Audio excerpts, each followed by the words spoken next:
Good morning all of you. My self Aarti Tiwari. I am subject teacher of Hindi. बेटा हिंदी में आज हमारा चैप्टर है 19 रवीन्द्रनाथ ठाकुर। रवीन्द्रनाथ ठाकुर के बारे में हम आपको बताएंगे। इसके चैप्टर को हम रीड करेंगे। तो पहले हम इसके मुख्य संकेत को पढ़ते हैं। देखिए इनका जन्म कहाँ हुआ, जन्म किस सन में हुआ था? 7 मई 1861 में। ठीक, 7 मई 1861 में इनका जन्म हुआ था। किस स्थान पे हुआ था? कलकत्ता में हुआ था।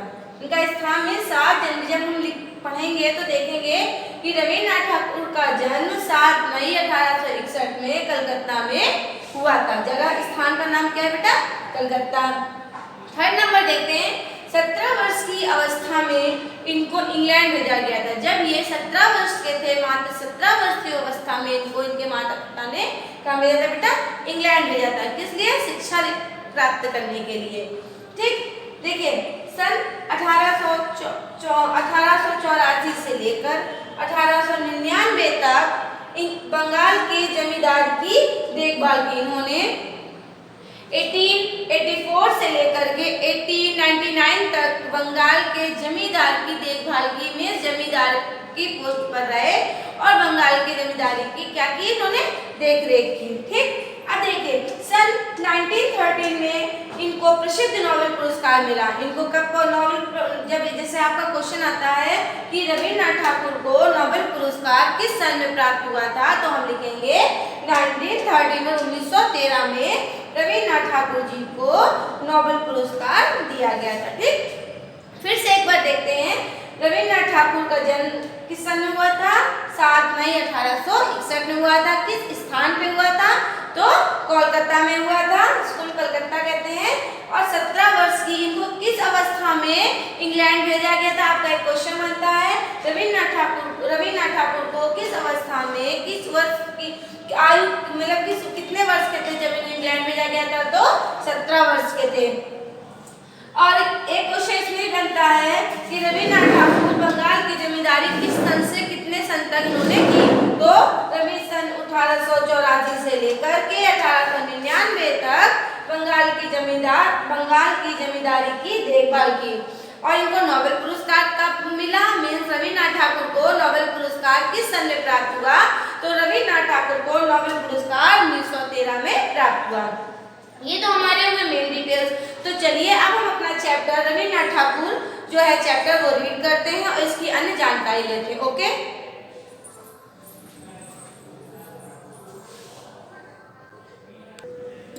देखिए हमारा चैप्टर 19 रवीन्द्रनाथ ठाकुर। चलिए हम इस चैप्टर को रीड करते हैं। लिखा है रवीन्द्रनाथ ठाकुर का जन्म 7 मई 1861 को कलकत्ता में हुआ था। रवीन्द्रनाथ ठाकुर का जन्म किस सन में हुआ था? तो 7 मई 1861 में कोलकाता में हुआ था। उनके पिता श्री देवेंद्र नाथ ठाकुर, इनके पिता का क्या नाम था? श्री देवेंद्र नाथ ठाकुर था। अपने समय में प्रसिद्ध सामाजिक नेता थे। इनके पिता क्या थे? सामाजिक नेता थे। घर में खाने पीने की कोई कमी ना थी, अतः बालक रवीन्द्र को शिक्षा की पूरी सुविधा सहज प्राप्त थी। में पूर्ण रूप से उनको जिस शिक्षा की जितनी भी जरूरतें थी उनको पूर्ण रूप से प्राप्त थी। यथा समय बालक रवीन्द्रनाथ को विद्यालय में पढ़ने के लिए भेजा गया, पर उनका मन विद्यालय में नहीं रमा। मीन्स इनको अगर विद्यालय भेजा गया पढ़ने के लिए, परंतु इनका मन उस पढ़ाई में नहीं लगा, अतः औसत दर्जे के छात्रों के साथ नहीं पढ़ पाए। अतः निश्चय किया गया कि वह विद्यालय न जाकर घर पर ही पढ़ेंगे। इस तरह उनका विद्यालय जीवन समाप्त हो गया। मीन्स जब इनको विद्यालय भेजा गया सभी बच्चों के साथ पढ़ने के लिए, तो इनका मन जो था वो पढ़ाई में नहीं लगा।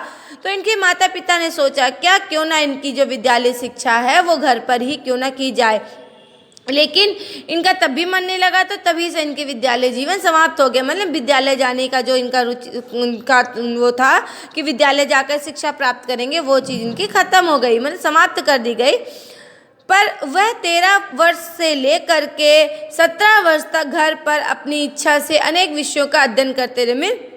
जैसे आपका एक क्वेश्चन बनता है, रवीन्द्रनाथ ठाकुर ने अपने घर में रहकर कितने वर्ष तक अपने घर में रह करके अनेक विषयों का अध्ययन किया? तो 13 वर्ष से लेकर के 17 वर्ष तक घर पर अपनी इच्छाओं से अनेक विषयों का अध्ययन करते रहे। इसी बीच बालक रवीन्द्रनाथ ने कविता लिखना भी प्रारंभ कर दिया। वह कविता लिखकर घर में अपने आने वाले व्यक्तियों को सुनाते थे। मीन्स क्या था, वो कविता लिखते थे, पोएम लिखते थे और क्या करते थे, जो गेस्ट आते थे घर पर के उनको सुनाते थे, वह सुनाते थे। सभी बालक रवीन की प्रतिभा के प्रशंसक हो गए। जब उनकी कविता उनको इतनी अच्छी लगने लगी कि सभी उनकी बड़ाई करने लगे। उनके बड़े भाई ज्योतिष रवीन्द्रनाथ पियानो बजाते थे। जो उनके बड़े भाई थे वो उनका पियानो बजाते थे। रविंद्र पियानो के विविध सुरों के लिए गीत लिखने लगे। मीन्स जो पियानो की धुन निकलती है उसको सुन सुन के उन्होंने काफ़ी गीत लिखने लगे। कई बार ज्योतिष पियानो बजाते तो वह गाते एक अद्भुत समा बन जाता। मीन्स जब उनके बड़े भाई पियानो बजाते थे तो वह गाना गाते थे, तो उस गाने को सुनकर एक अच्छा सा माहौल उत्पन्न होता था और बहुत ही अद्भुत लगता था। 17 वर्ष की अवस्था में रवीन्द्रनाथ को इंग्लैंड भेजा गया। जब ये मात्र 17 वर्ष के थे तो उन्हें कहाँ भेजा गया बेटा, इंग्लैंड भेजा गया। वहाँ पर एक अंग्रेज परिवार के साथ रहकर अंग्रेजी भाषा का साहित्य पढ़ने लगे।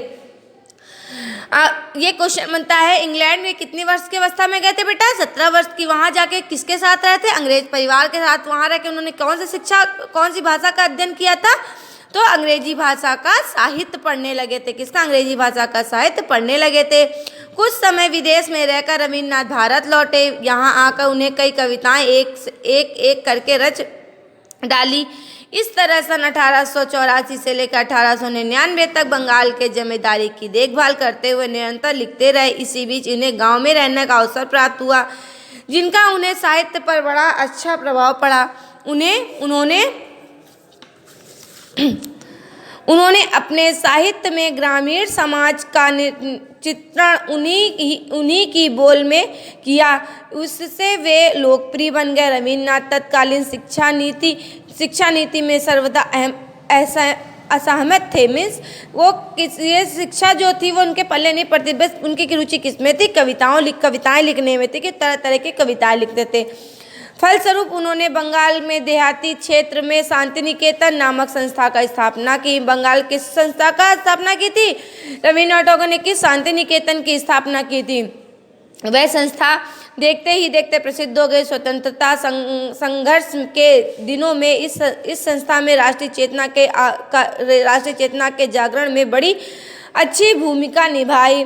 रवीन्द्रनाथ ठाकुर ने बंगाल में अनेक गीत लिखे। उनमें से बहुत लोगों ने राष्ट्रीय चेतना को जगाया। उन्होंने अपने गीतों का संग्रह अंग्रेजी में गीतांजलि नाम से निकाला।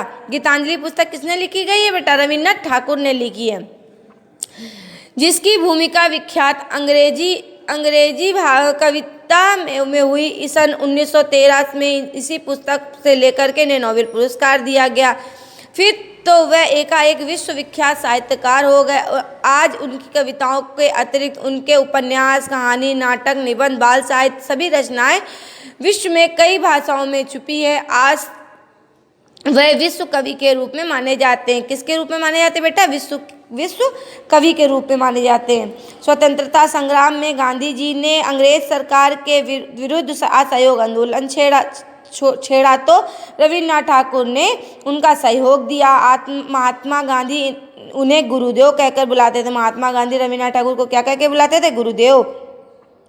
इस महान साहित्यकार का स्वर्गवास 7 अगस्त 1941 में हुआ था। इस महान साहित्यकार का निधन कब हुआ था, 7 अगस्त 1941 में हुआ था। उनका संदेश हमें युगों युगों तक प्रेरणा देता रहेगा। सचमुच वह एक महान कवि और महान साहित्यकार थे। वे बंगाल के लिए ही नहीं, समूचे देश के लिए सदा आदर और श्रद्धा के पात्र बने रहेंगे। इस चैप्टर किसने लिखा है, मीनाक्षी सेठी ने लिखा है। मैंने आज आपको रवीन्द्रनाथ ठाकुर के जीवन के बारे में बताया कि इन्होंने कितना संघर्ष किया, कहाँ पढ़े, इनको कौन सा पुरस्कार प्राप्त हुआ। ओके, तो ये चैप्टर सभी बच्चे बी केयरफुल रीड करेंगे। Okay, thank you.